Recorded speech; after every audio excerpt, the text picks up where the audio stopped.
하나님의 나라의 사람들 이라는 주제로 나그네 그리고 사명자 그리고 승리자 이렇게 세 번의 설교 말씀을 드렸습니다. 오늘 마지막 날 저녁 4시에 모여서 이렇게 집회를 하는데도 이렇게 많은 분들이 남아 계셔서 정말 참 대단하십니다. 날씨도 이렇게 좋은데 이렇게 많이 남아주셔서 감사드리고요. 할렐루야 찬양대, 야 정말 할렐루야입니다. 그리고 우리 찬양팀 여러분들도 너무 감사하고 정말 아쉽네요. 근데 오늘 말씀을 통해서 또 하나님의 나라의 사람은 하나님의 자녀로 사는 것을 좀 더 깊이 생각을 해봤으면 좋겠는데요. 저는 연예계에 관심이 많습니다. 너무 세속적이라고 흉보시지 않으셨으면 좋겠는데 그리스도인 안에 있는 사람들에게는 정죄함이 없음을 믿고 있습니다. 저는 연예계에 관심이 많아서 연예인들을 보면 굉장히 반가워하고 연예계 소식을 잘 알고 있습니다. 여러분들이 혹시 연예계 비하인드 스토리 같은 거 아시고 싶으시면 나중에 저에게 연락하시면 제가 연예계 스토리를 다 알려드릴 텐데 저는 연예인들을 잘 안다고 생각합니다.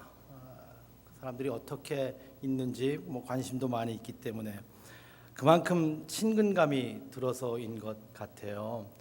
몇 년 전에 한국에 갔는데 식당 앞에서 이제 그 커피를 마시려고 이제 들어가려고 하고 있는데 아주 유명한 영화 배우가 식당 앞에 서 있었습니다.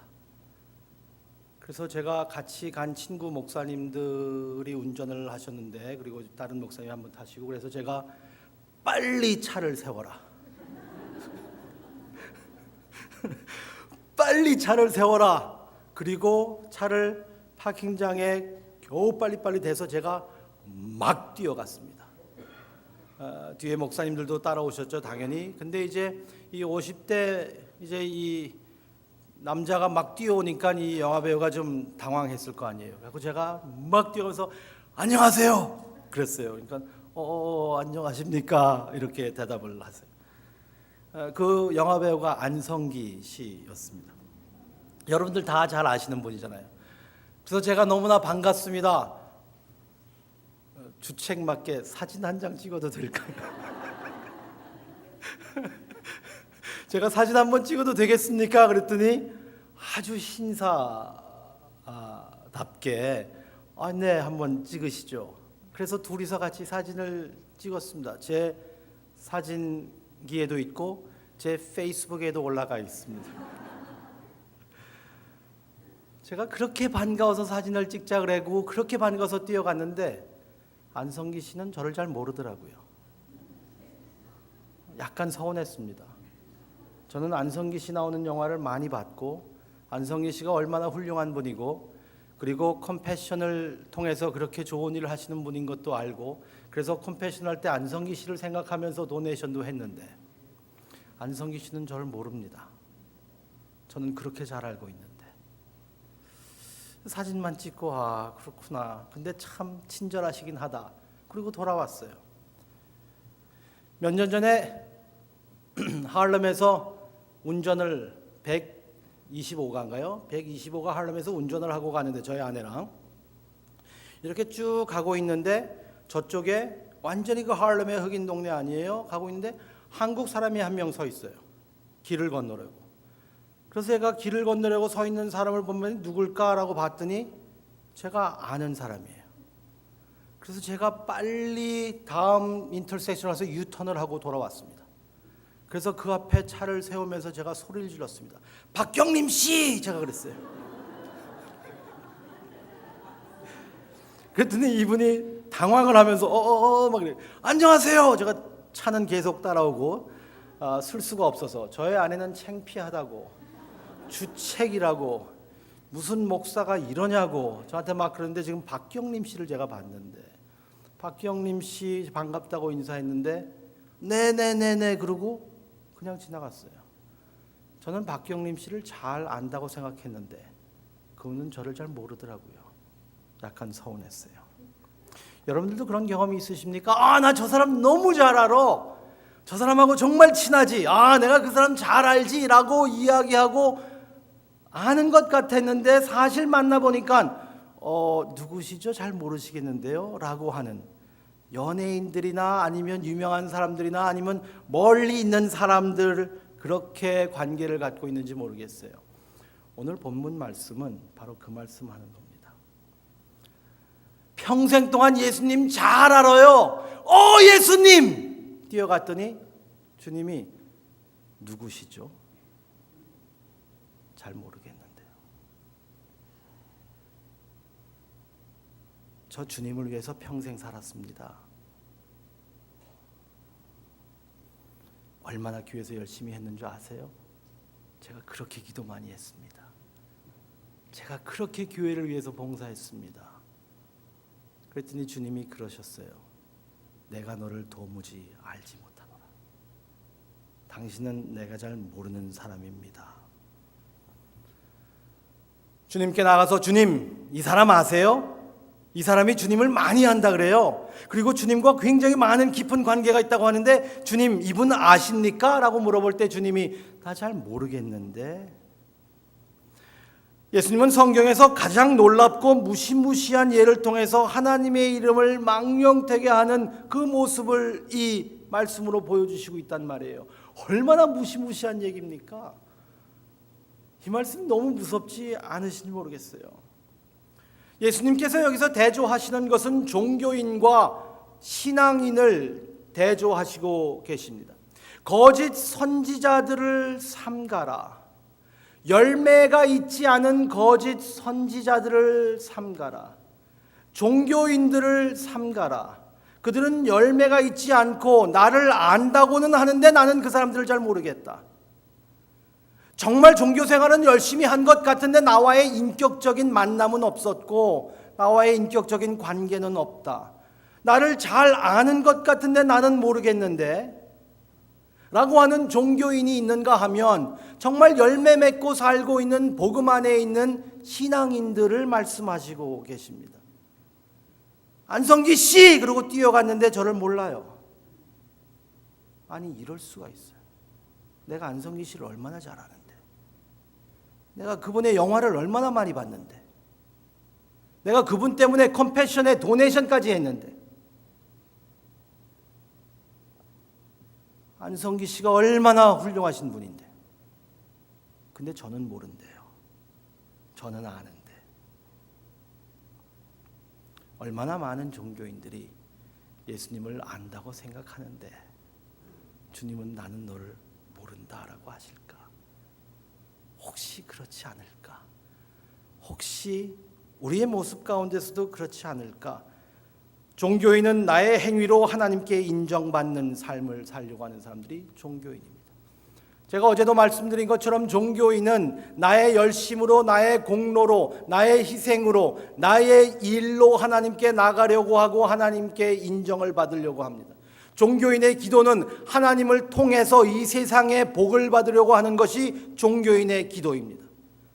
반면에 복음 안에 있는 사람들은 하나님의 은혜로 나가는 사람들입니다. 나의 공로나 나의 의나 나의 의지, 나의 열심이 아니라 오직 은혜, 오직 믿음, 오직 예수, 오직 그분의 은혜에 근거해서 하나님께 나가는 사람들이에요. 그래서 복음 안에 있는 사람들의 기도는 하나님을 통하여서 세상의 것을 얻으려는 기도가 아니라 하나님께 기도하여 하나님을 얻으려고 하는 사람들입니다. 하나님께 기도하며 하나님을 얻기를 원하는 사람들. 하나님만 있으면 됩니다. 하나님과의 관계만 있으면 됩니다. 하나님과의 만남이 있으면 됩니다. 하나님과의 인격적인 관계가 있다면 저는 괜찮고 그게 좋습니다라고 하는 사람이 복음 안에 있는 사람들이에요. 그래서 종교 안에 있는 사람들은 항상 결과가 압박감이 있고 정죄감이 있고 두려움이 있습니다. 항상 두려워요. 항상 눈치를 봐야 되고 항상 살펴야 합니다. 다른 사람이 나를 어떻게 생각할까? 다른 사람들이 나를 인정할까가 주님이 나를 인정했다는 것보다 더 중요하게 생각하는 것이죠. 하나님이 나를 얼마나 사랑하시고 하나님이 나를 얼마나 인정하시는가 하는 것을 복음 안에서 아는 사람들은 감사가 있고 자유가 있고 기쁨이 있습니다. 기쁨이 있잖아요. 갈라디아서 4장에서도 사도 바울이 갈라디아 교인들에게 그렇게 말하고 있지 않습니까?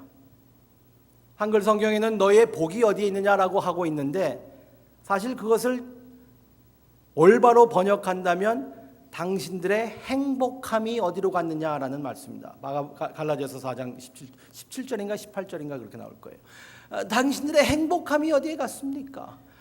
그리스도 안에 있고 복음 안에 있는 사람들은 행복함이 있어야 되고 즐거움이 있어야 되고 감사가 있어야 되는데 왜 그것이 없어졌습니까? 왜냐하면 종교적으로 자꾸 빠져들어가기 때문이에요. 저희들은 가만히 내버려두면 종교인 됩니다. 근데 하나님의 은혜가 저희들을 계속 끄집어내야 되는 거거든요. 근데 여기서 종교인들의 모습을 주님께서 보여주시고 있습니다. 예수님께서 이 무시무시한 이 비유를 통해서 말씀하시는 것은 마지막 날에 많은 사람들이 이렇게 말한다고 그래요. 마지막 날. 그날을 이야기하는 것은 그 마지막 날 주님 앞에 서는 날을 이야기합니다. 주님 앞에 설 때 어떤 모습으로 설까? 제가 이렇게 젊은데도 불구하고 요새는 자꾸 주님 앞에 설 때 어떻게 서야 하나라는 생각이 자꾸 들어요. 주님이 보시고 뭐라 그러실까? 무엇을 보고 나에게 칭찬하실 수 있으실까? 주님이 참 수고했다 잘했다고 할 때 무슨 업적을 내놓을 수 있을까?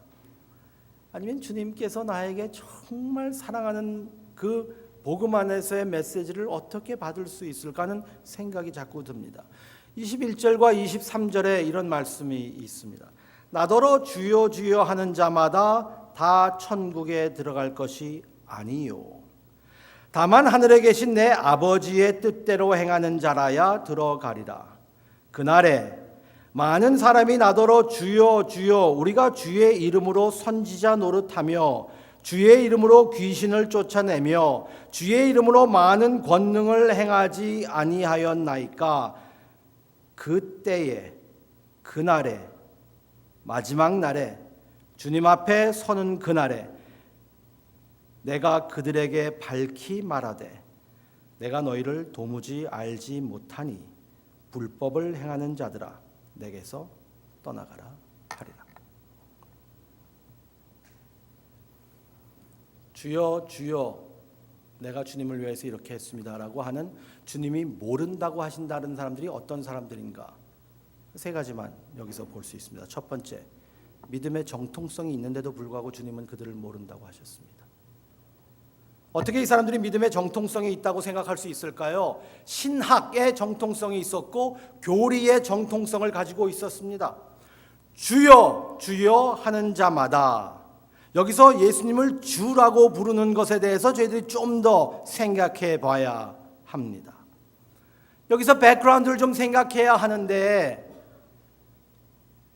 구약시대에 하나님을 부를 때에는 엘로힘이라고 불렀습니다. 엘로힘을 하나님이라고 부르는 것입니다.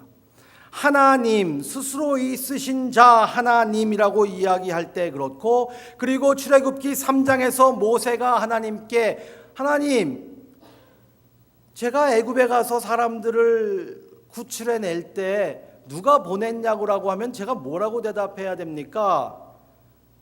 하나님이 I am, 스스로 있는 자, 내가 보냈다고 해라 라고 합니다. 그것이 야훼라는 말입니다. 야훼.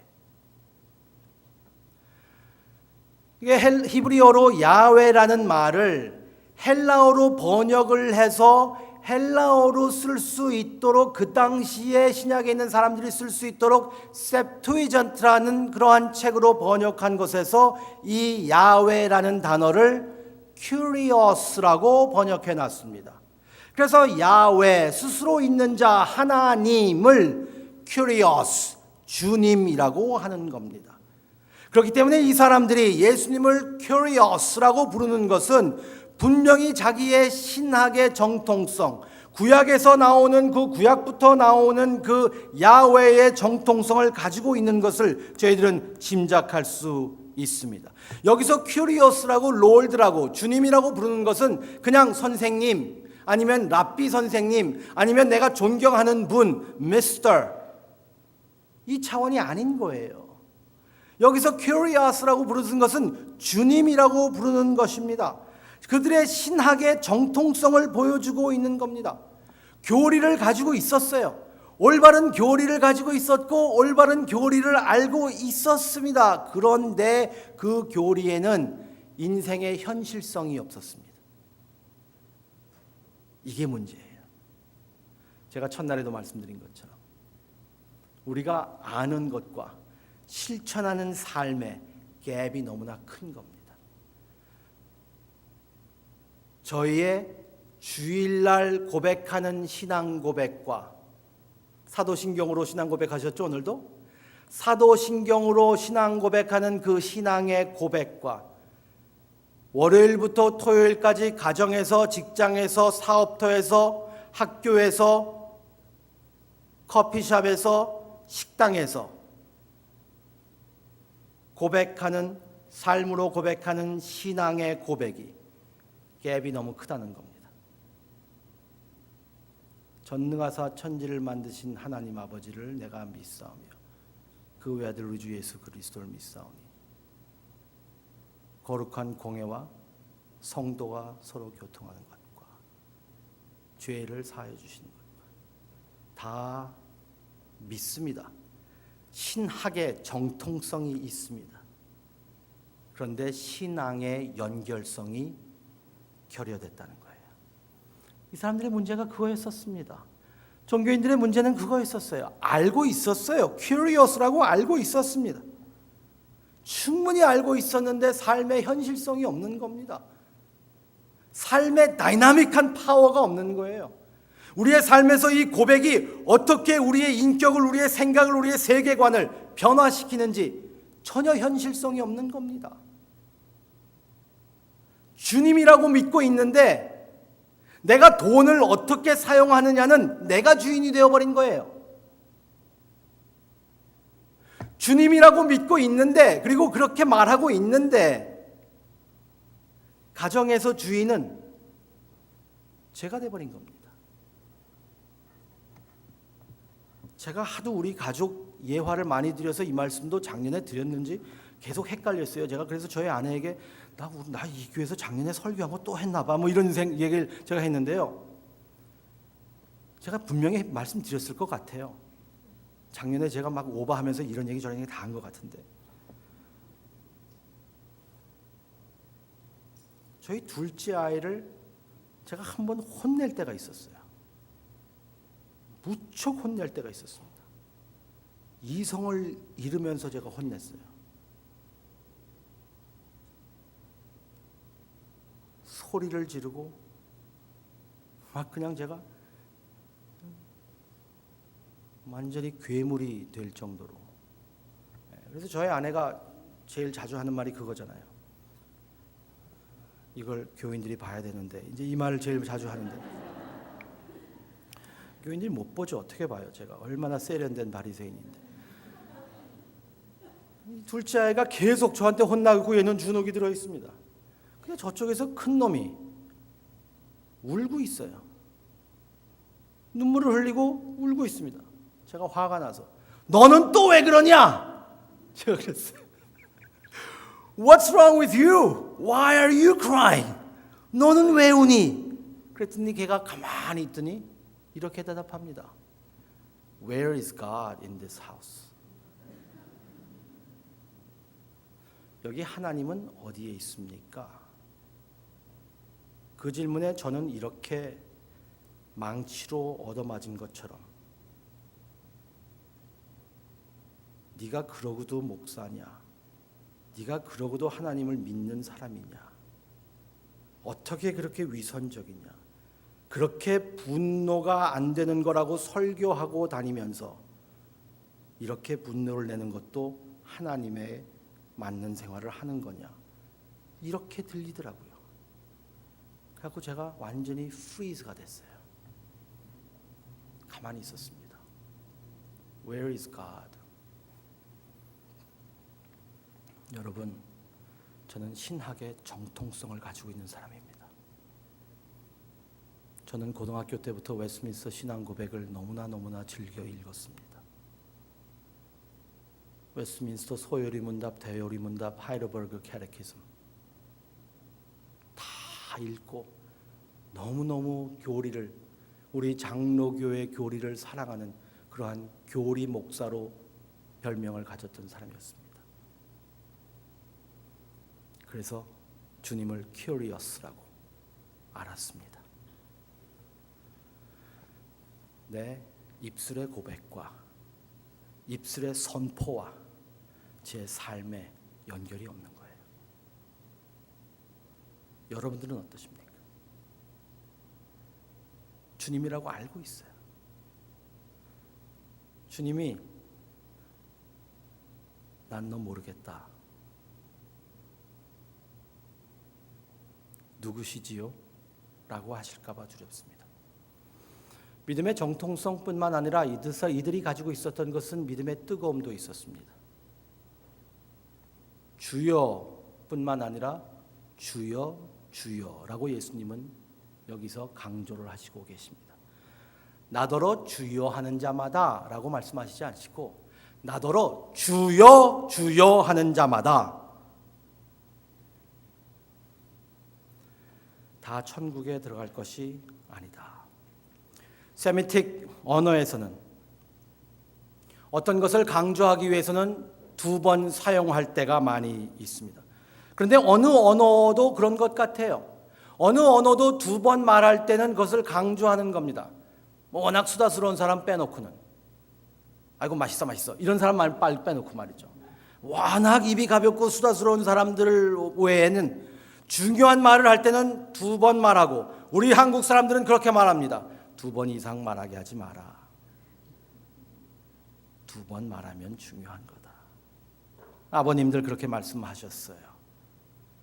주여 주여 하는 자마다 뜨거움이 있었고 강렬함이 있었고, 다윗 왕이 자기의 아들을 보면서 나의 아들 압살롬아 이렇게 말하지 않고 나의 아들 압살롬아 나의 아들 압살롬아 두 번 강조합니다.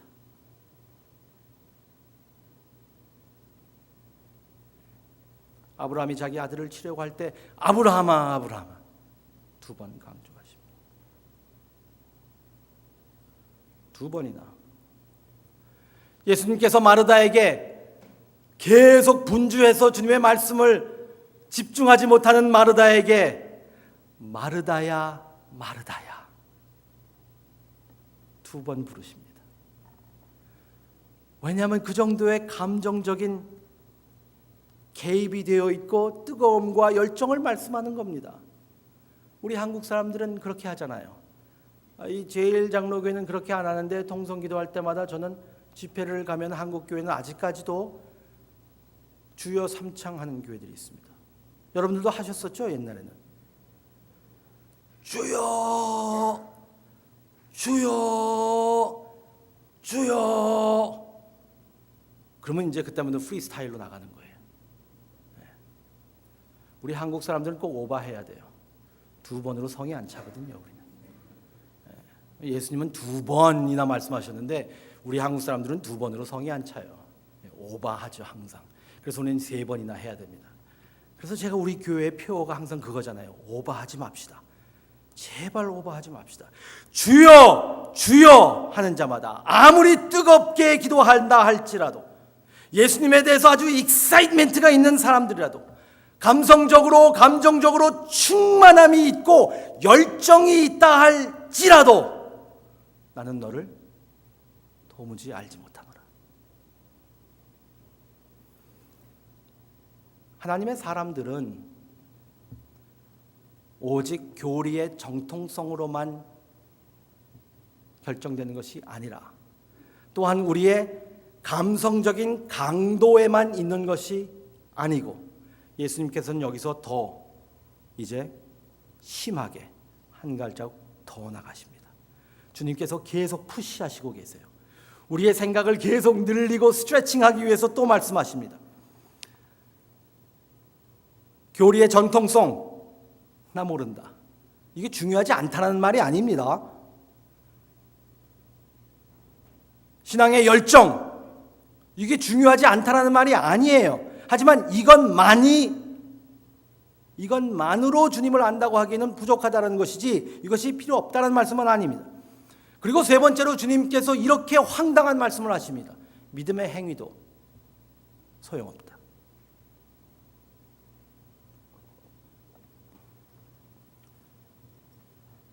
주님께서 이렇게 말씀하십니다. 그날에 많은 사람이 나더러 주여 주여 우리가 주의 이름으로 선지자 노릇하여 주의 이름으로 귀신을 쫓아내고 주의 이름으로 많은 권능을 행하지 아니하였나이까. 주님께서 그래도 나 너 모른다. 너무 무시무시하지 않으세요? 저는 이거 읽을 때 얼마나 무서운지 몰라요. 주님을 위하여서 병도 고쳤고 주님을 위하여서 주의 이름으로 기적도 베풀었고 주님의 이름으로 설교하고 주님의 이름으로 선지자 노릇하면서 사람들의 인생이 변하기도 했습니다. 계속 사역을 해서 서로 사역해서 사람들이 변하는 모습까지 있었습니다. 영적으로 무척 바쁘게 그리고 아주 열심히 봉사했습니다. 너무 힘들게. 우리 이민교회 성도님들 얼마나 열심히 신앙생활 하시는지. 저희 어머니만 봐도 그래요. 저희 어머니 팔순이신데 아직도 교회 선교 바자회 위에서 김치를 그렇게 많이 담그십니다. 저희가 볼티모어에서 가게를 할 때에는 월요일부터 토요일까지 방탄유리 뒤에서 그 더운 곳에서 닭을 튀기는 그 위험한 곳에서 하면서도 주일날 아침부터 주일날 저녁까지 계속 하루 종일 교회에서 봉사했습니다. 집에 오면 완전히 녹초가 돼서 다리를 올려놔야 될 수밖에 없을 정도로 다리가 퉁퉁 부어서 녹초된 그러한 모습으로 40년 이상 이민교회에서 봉사했습니다. 저희 어머니뿐만 아니에요. 우리 모두 그렇게 많이 봉사했습니다. 너무 귀한 일입니다. 너무 귀한 일이에요. 그런데 그랬는데도 주님이 모르신다 그러면 어떡할까?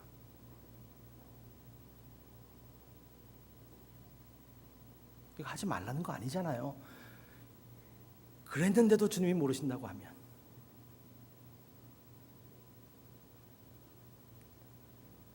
진통제를 주일날 밤에 가서 꼭 먹어야 될 정도로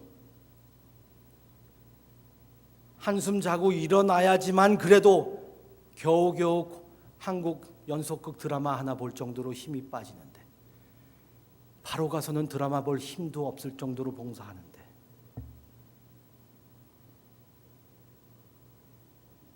그래도 그날에 주님이 모르신다 그러면 어떡해요?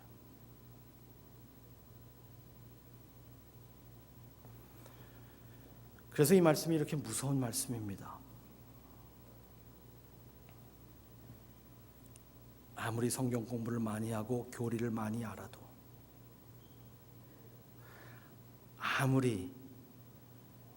아무리 주의 이름으로 권능을 베푼다 할지라도 아무리 뜨겁게 기도하고 뜨거운 마음으로 주님을 사랑한다고 생각했을지라도 우리의 삶의 현실성이 없다면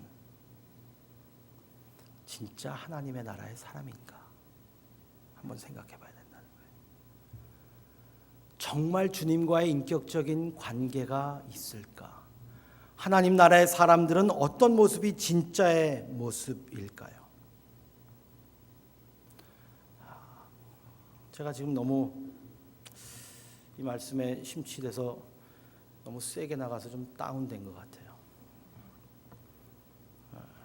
제가 연예인들을 좋아하는 마음으로 제 몸에는 연예인의 피가 흐르거든요. 근데 너무 다운되니까 저도 다운되네.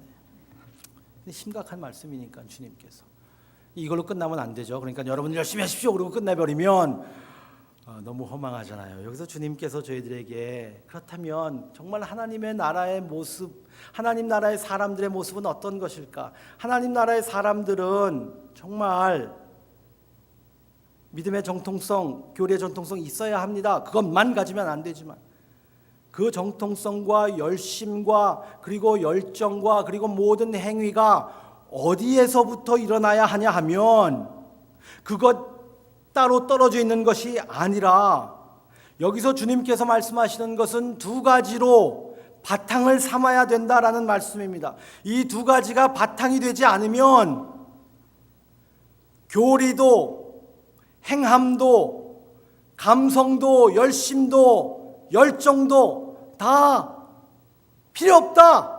그렇지만 이것이 의미가 있기 위해서는 왜 교리가 의미가 있느냐?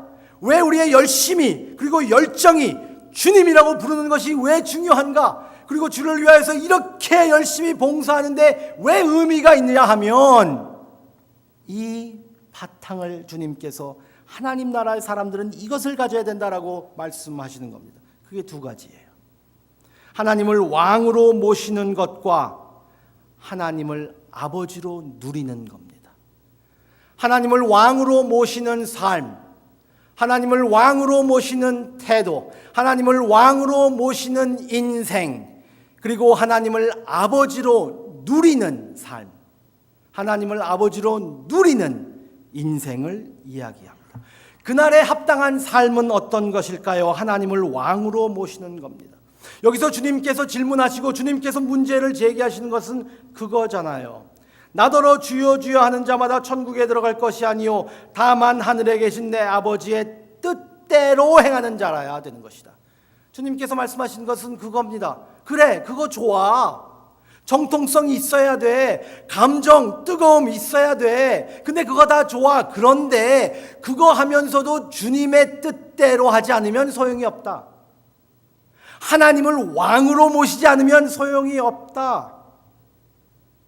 그렇다면 하나님의 나라에 들어갈 자격이 없다. 하나님의 나라에 들어가는 자격은, 하나님의 나라에 들어가는 사람들의 모습은 열정이 아니라, 정통성이 아니라, 열심이 아니라 하나님을 왕으로 모시는 거다. 하나님이 되셔야 되는 것이다라는 것이에요.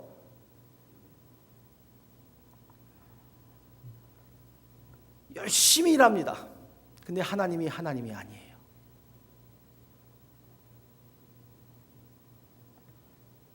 저는 계속 저에게 리마인드 시키는 것이 있습니다. God is God, you're not. 이거예요. 제가 인생의 가장 큰 교훈 중에 하나는 그겁니다. God is God, you're not. 하나님이 하나님이시지 너는 하나님이 아니다. 그거예요. 저는 그거 붙잡고 삽니다. 자꾸 제가 착각해요. 제가 주인으로 착각한단 말이에요. 그래서 제가 제 자녀들도 제가 주인으로 착각하고 우리 가정도 제가 주인으로 착각하고 교회도 제가 주인으로 착각해요.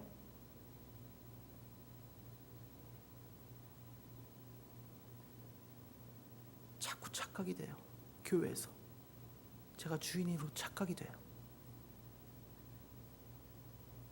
다 내 말 들어야 될 것 같아. 다 내 말 들어야 될 것 같아요. 그렇지 않으면 불평이 생기고 불만이 생긴단 말이에요. 우리들도 여러분들도 저랑 그렇게 다르진 않을 것 같아요. 저만 그렇게 나쁜 죄인은 아닌 것 같아요. 저는 물귀신 작전입니다. 같이 들어가는 거예요. 여러분들도 비슷할 겁니다. 여러분들도 여러분들이 주인이라고 착각할 때가 얼마나 많으십니까? 교회에서도, 가정에서, 자녀들을 대할 때에도 내가 주인이고 내가 여기에 주체가 되기 때문에 내가 원하는 대로 돼야 된다고 생각하고 내가 원하는 대로 되지 않기 때문에 저희들은 화가 나는 것이고, 그래서 저희들은 짜증이 나는 것이고 하나님을 원망하는 것이고 다른 사람들에게 불평하는 것 아닙니까?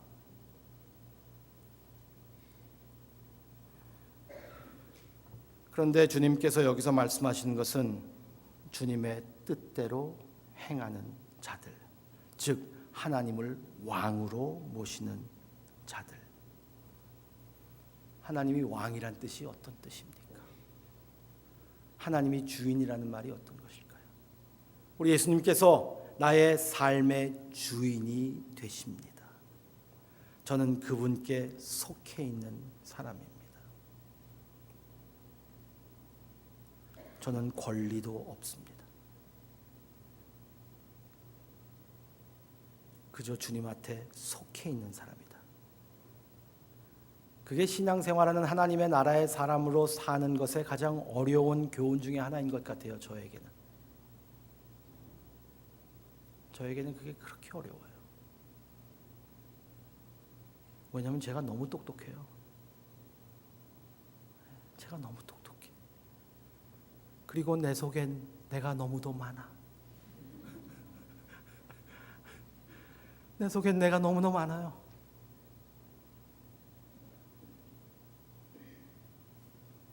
내 말만 들으면 다 될 것 같아요.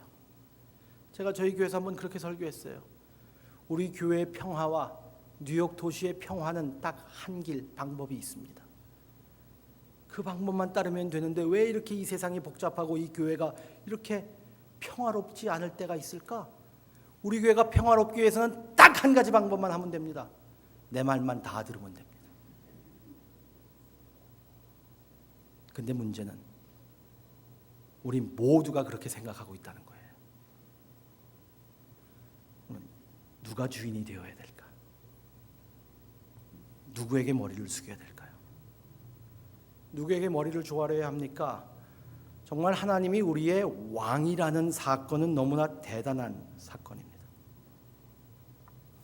자꾸 자립하고 싶고 독립하고 싶고 내 멋대로 내 뜻대로 하고 싶지만 진정한 자유와 진정한 기쁨은 하나님 안에 있을 때 있는 것 아닙니까? 우리는 하나님 안에 있는 것으로 힘을 얻고 자유를 얻고 기쁨을 얻으라고 만들어진 사람들 아닙니까? 물고기가 물 안에서 수영을 하고 헤엄을 치고 다니면서 하늘에 나르는 새를 보고 야, 저거 참 좋겠다. 나도 한번 육지로 나가봐야지. 내가 왜 이렇게 물 안에 갇혀 있느냐. 나도 나갈랜다. 그리고 점프해서 육지로 떨어지면 그 물고기 보고 여러분들은 자유를 찾았다라고 말합니까? 그 순간 걔는 죽습니다.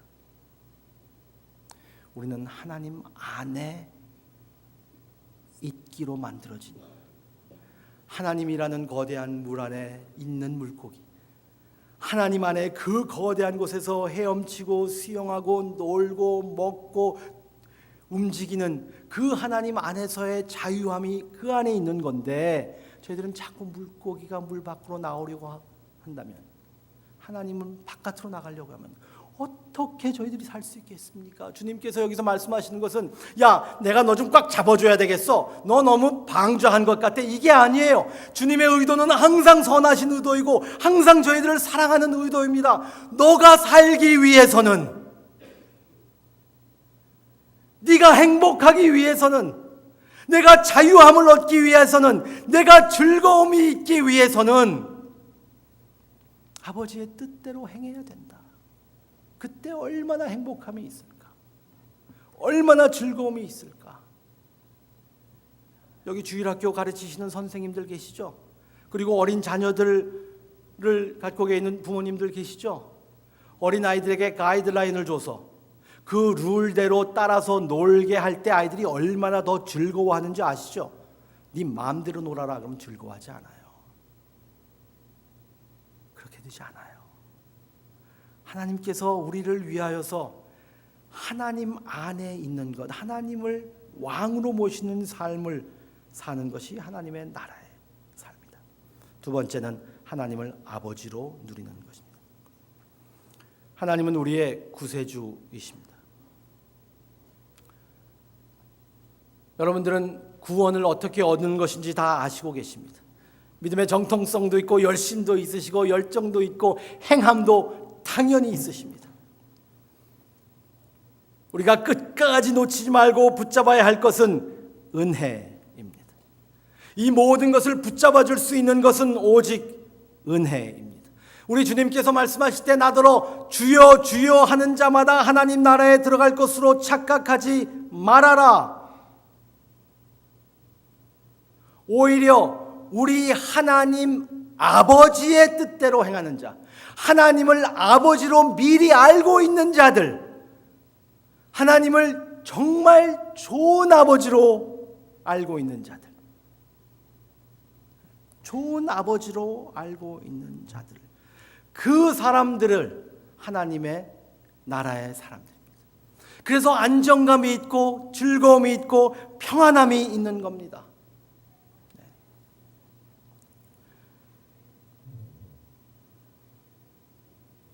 저희가 목회로 힘들 때가 있고 어려울 때 저희 아내와 둘이서 기도하고 고민하고 그럴 때 우리 아이들이 어릴 때 그냥 새록새록 잘 자요. 새록새록 잘 자요. 근데 저한테 무슨 마음이 드는지 아십니까? 얄미운 마음이 들어요. 저놈들은 아빠 엄마가 이렇게 잠을 못 자고 마음고생하고 있는데 자고 있어? 그래서 깨우고 싶은 충동이 막 생깁니다. 너희들도 알아야 돼. 근데 걔들 새록새록 잘 자요. 왜냐하면 엄마 아빠 있기 때문에. 저처럼 이기적인 아빠를 아빠로 믿고 자요. 지금도 걔네들은 걱정이 없어요.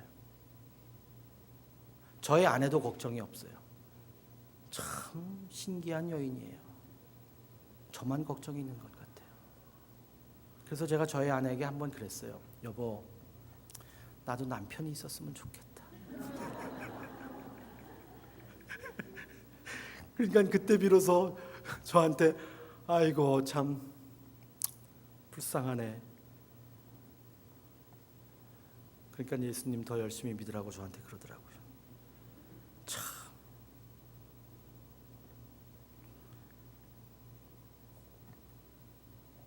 이렇게 이기적인 아버지인데도 자녀들은 평안함을 느끼나 봐요.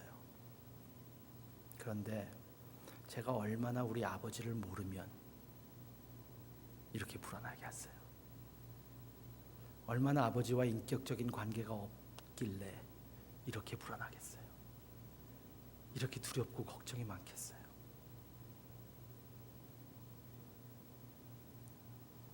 아버지를 안다면 주님께서 원하시는 것 그거예요. 하나님 아버지로 미리 아버지로 아는 사람들. 여러분 하나님을 생각하실 때 어떻게 생각하십니까? 무서운 할아버지예요? 빗자락 들고 때릴 준비할. 그래서 좀 우리 교회 어떤 분이 그러시더라고요. 요새 너무너무 행복해요. 근데 불안해요. 왜요? 언제 맞을지 모르겠어요. 언제 맞을지 모르겠대요. 이건 너무 즐거워하면 하나님이 때리실 것 같대요. 아니 무슨 교회를 다니다 왔길래? 아니 무슨 교회를 다니다 왔길래 하나님을 그렇게 생각하는 말이에요. 하나님이 우리가 행복하긴 것이 너무너무나 얄미워서,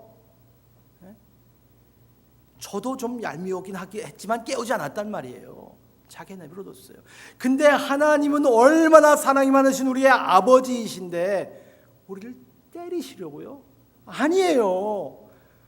하나님이 얼마나 사랑이 많으시고 얼마나 넓으신 분이고 그 사랑과 그 긍휼하심과 자비로우심을 우리가 말로 표현할 수 없는데, 하늘을 두루마리로 삼고 바다를 먹물로 삼아도 그 사랑 다 표현할 수 없다고 맨날 찬송하는데 정말 그렇지 않습니까? 그런 분이란 말이에요. 그런 분이 우리 아버지이신데, 그런 사람이 하나님의 나라의 사람들이고 하나님의 나라의 아버지를 모시고 사는 사람들, 그래서 그 하나님의 나라의 아버지가 있기 때문에 누릴 수 있는 사람들입니다. 누릴 수 있는 사람들. 아버지께서 좋은 것을 주실 때에 누릴 수 있는 사람들, 정말 감사합니다. 하나님 아버지 이렇게 주셨으니 왕으로 섬기고 아버지로 누릴 수 있고, 우리가 하나님을 위하여서 봉사할 때는 딱 두 가지 동기밖에 없습니다. 사랑을 받기 위해서 하는 동기와 사랑받았기 때문에 하는 동기, 두 가지 동기밖에 없어요. 하나는 기쁨, 하나는 두려움입니다. 우리에게 동기는 두 가지예요. 기쁨으로 움직이든지 두려움 때문에 움직입니다. 어느 식당을 갈까? 여기가 더 맛있어? 저기가 더 맛있어? 어디서 더 기쁨을 찾을까? 그것 때문에 저희들은 움직이는 거예요.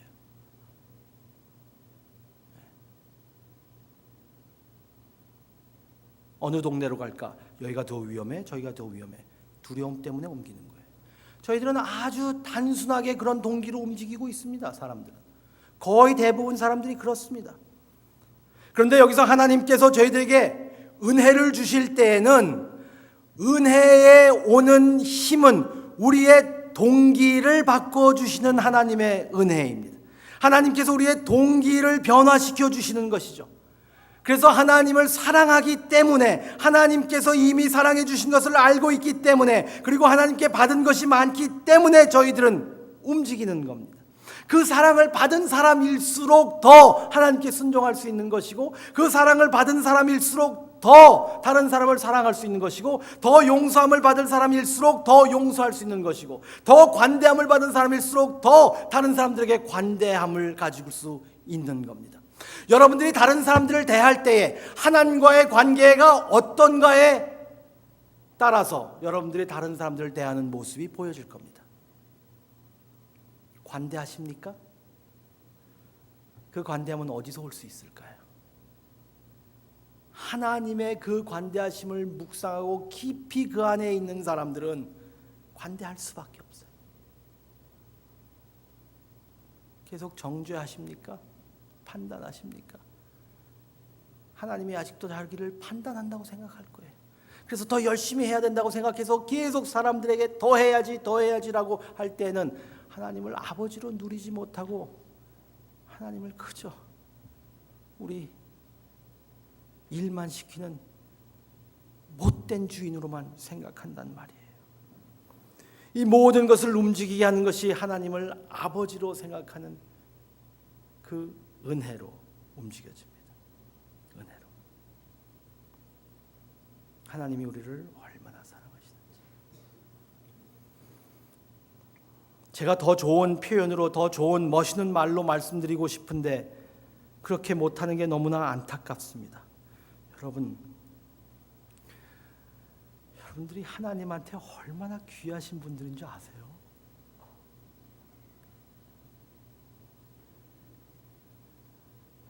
하나님이 얼마나 귀하게 여기시는 분들인지 아시고 계신지 모르겠어요. 너무 귀하게 여겨서 예수 그리스도께서 기쁨으로 십자가를 지실 정도로 우리를 사랑해 주셨다 그랬어요. 기쁨으로. 하나님께서 우리를 귀하게 여기는 모습이 얼마나 큰지, 하나님께서 우리를 얼마나 사랑해 주셔서 자녀를 사랑하는 것처럼 우리 자녀들을 얼마나 저희들이 사랑하는지, 그것처럼 그것보다 더 누가 떡을 달라 그럴 때 아버지가 돌을 주기는, 누가 생선을 달라 그럴 때 전갈을 주기는, 악한 아비라도 자식에게 좋은 것을 줄 줄 알거든 하물며 하늘에 계신 좋은 아버지께서 너에게 필요한 것을 주지 않으시겠느냐. 저같이 악한 아버지도, 저같이 이기적인 아버지도 우리 자식들에게 좋은 것 주고 싶어요. 우리 아이들이 이제 다 컸지만 주일학교에 있을 때 아이들이 쫙 올라오면은 우리 애들밖에 안 보여요.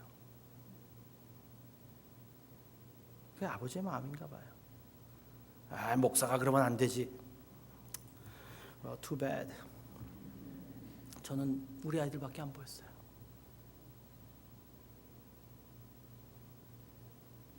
하나님께서 우리들을 돌아보실 때 어떻게 돌아보실까? 그 은혜를 생각하면서 하나님을 아버지로 누리는 삶. 아버지가 있을 때 얼마나 든든할 수 있으며, 아버지가 있을 때 얼마나 우리가 자유로울 수 있으며, 아버지가 있을 때 얼마나 힘이 있을 수 있을까? 아버지가 있기 때문에. 우린 고아가 아닙니다. 고아가 아니에요. 제가 이번에 캄보디아에 갔는데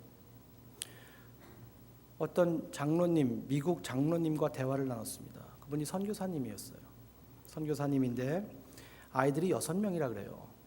근데 막내 2을 데리고 캄보디아로 이제 풀타임 선교사로 오셨습니다. 근데 아이들 2이